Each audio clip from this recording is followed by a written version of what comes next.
On s'est tous déjà posé la question, mais pourquoi mon produit préféré est tout le temps en rupture de stock? Eh bien aujourd'hui, on va plonger dans les coulisses de la gestion des stocks et vous allez voir, c'est un véritable numéro d'équilibriste qui a un impact direct sur ce qu'on achète ou pas. Cette question, elle paraît toute simple, mais en réalité, elle cache une complexité assez redoutable pour n'importe quelle entreprise. Parce qu'une mauvaise gestion des stocks, ça peut vite tourner au cauchemar. Voyons voir de quoi il s'agit. En gros, les entreprises sont coincées entre deux extrêmes. D'un côté, si on a trop de stock, c'est de l'argent qui dort, du capital qui est bloqué et des frais de stockage qui s'envolent. Et de l'autre côté, si on n'a pas assez de stock, là, ce sont des clients mécontents qui vont voir ailleurs et parfois même des chaînes de production qui doivent s'arrêter. C'est un vrai casse-tête. Et pour bien comprendre l'enjeu, il faut regarder les chiffres. Une mauvaise gestion des stocks, ce n'est vraiment pas un petit problème. Imaginez un peu, ça peut représenter jusqu'à 30% de la valeur totale d'une entreprise et, tenez-vous bien, 90% de son capital de fonctionnement. C'est juste colossal. Tout ça, bloqué dans des entrepôts. Alors, pour commencer à y voir plus clair, revenons à la base. Un stock, c'est quoi au juste? Parce que, comme on peut le voir ici, ce n'est pas seulement les produits finis qu'on trouve dans les rayons des magasins, c'est bien plus que ça. En fait, le stock, il est présent à chaque maillon de la chaîne. Ça commence avec les matières premières, par exemple la farine pour un boulanger. Ensuite, il y a les composants, comme l'écran d'un smartphone. Puis, on a les produits qui sont en cours de fabrication, comme une voiture sur une chaîne de montage. Et enfin, bien sûr, les produits finis, prêts à être vendus. Et il ne faut pas oublier tout le petit matériel nécessaire au fonctionnement de l'entreprise elle-même.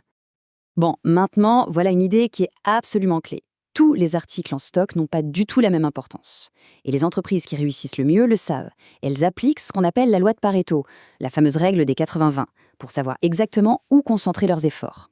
Et cette approche, ça s'appelle la méthode ABC. L'idée est simple. Souvent, environ 80% des résultats proviennent de seulement 20% des efforts.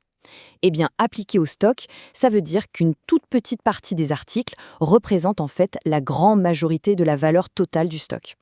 Ce graphique, il l'illustre parfaitement. On voit bien cette grande partie bleue-là. Ce sont les articles de classe A. Ils sont peu nombreux, mais à eux seuls, ils représentent la quasi-totalité de la valeur.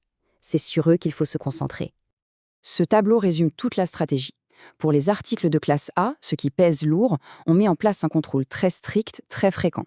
Pour les articles de classe C, les petits articles qui ont peu de valeur, un simple suivi annuel suffit. C'est vraiment une question de bien allouer ses ressources. Ok, donc maintenant qu'on sait sur quels articles se concentrer, ça nous amène à deux autres questions absolument cruciales. Pour répondre à ça, il faut trouver le parfait juste milieu, un équilibre délicat entre deux types de coûts qui sont complètement opposés. C'est encore une fois un jeu d'équilibriste. Si on commande de toutes petites quantités très souvent, on va avoir des frais de commande qui explosent. À l'inverse, si on passe une énorme commande pour être tranquille, ce sont les coûts de stockage qui vont grimper en flèche. Et ce point d'équilibre parfait, ce sweet spot où le coût total est le plus bas possible, eh bien il a un nom. Ça s'appelle la quantité économique à commander, ou QEC. C'est un peu le Graal de la gestion des stocks. Ce graphique nous le montre très bien. Que les commandes soient trop petites ou trop grandes, dans les deux cas, le coût total est élevé. La QSI, c'est cette barre au milieu. C'est la quantité optimale qui permet de minimiser les coûts globaux. C'est vraiment la zone à viser.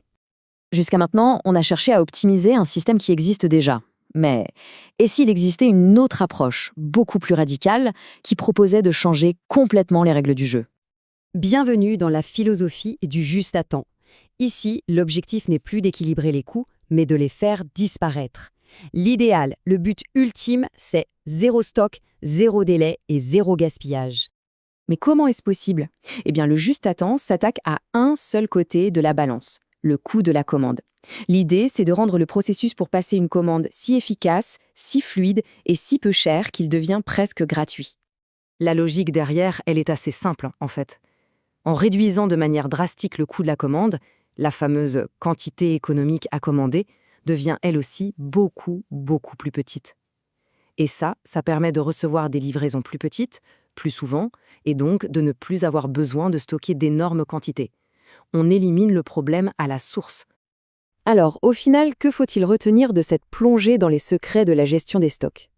Si on résume les points essentiels, d'abord, la gestion des stocks, c'est avant tout un exercice d'équilibre stratégique Ensuite, la méthode ABC, c'est l'outil parfait pour savoir où mettre son énergie. Après, il y a la QAEC qui aide à trouver la quantité parfaite à commander pour minimiser les coûts.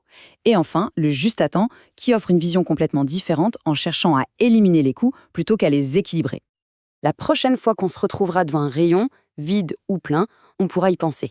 Derrière chaque produit disponible ou indisponible se cache une stratégie, un équilibre complexe. Ces principes de gestion des stocks, c'est un peu le moteur invisible de notre économie, qui influence ce qu'on peut acheter, quand et à quel prix.